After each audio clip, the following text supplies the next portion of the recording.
ರಸ್ತೆಯಲ್ಲಿಯೇ ಧಗಧಗನೆ ಹೊತ್ತಿ ಉರಿದ ಸಾರಿಗೆ ಸಂಸ್ಥೆ ಬಸ್. 25 ಜನ ಪ್ರಯಾಣಿಕರು ಪ್ರಾಣಾಪಾಯದಿಂದ ಪಾರು.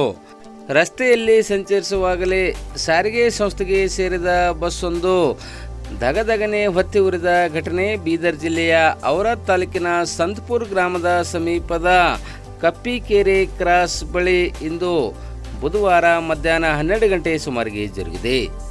ಸುಮಾರು 25 ಜನ ಪ್ರಯಾಣಿಕರನ್ನು ಹೊತ್ತು ಬೀದರ್ನಿಂದ ಔರಾದ್ ಕಡೆಗೆ ಸಂಚರಿಸುತ್ತಿದ್ದ ಔರಾದ್ ಡಿಪೋಗೆ ಸೇರಿದ ಸಾರಿಗೆ ಸಂಸ್ಥೆಯ ಬಸ್ಸು ಔರಾದ್ ತಾಲೂಕಿನ ಸಂತಪುರ ಸಮೀಪದ ಕಪ್ಪಿಕೆರೆ ಕ್ರಾಸ್ ಬಳಿ ಆಗಮಿಸುತ್ತಿದ್ದಂತೆ ಇಂಜನ್ನಲ್ಲಿ ಏಕಾಏಕಿಯಾಗಿ ಬೆಂಕಿ ಕಾಣಿಸಿಕೊಂಡಿದೆ.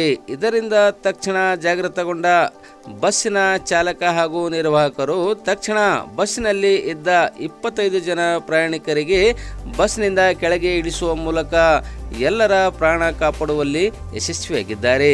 ಸುದ್ದಿ ತಿಳಿದು ಸ್ಥಳಕ್ಕೆ ಧಾವಿಸಿದ ಅಗ್ನಿಶಾಮಕ ದಳದ ಸಿಬ್ಬಂದಿಗಳು ಬಸ್ಸಿಗೆ ತಗುಲಿದ ಬೆಂಕಿ ನಂದಿಸುವಲ್ಲಿ ಯಶಸ್ವಿಯಾಗಿದ್ದಾರೆ.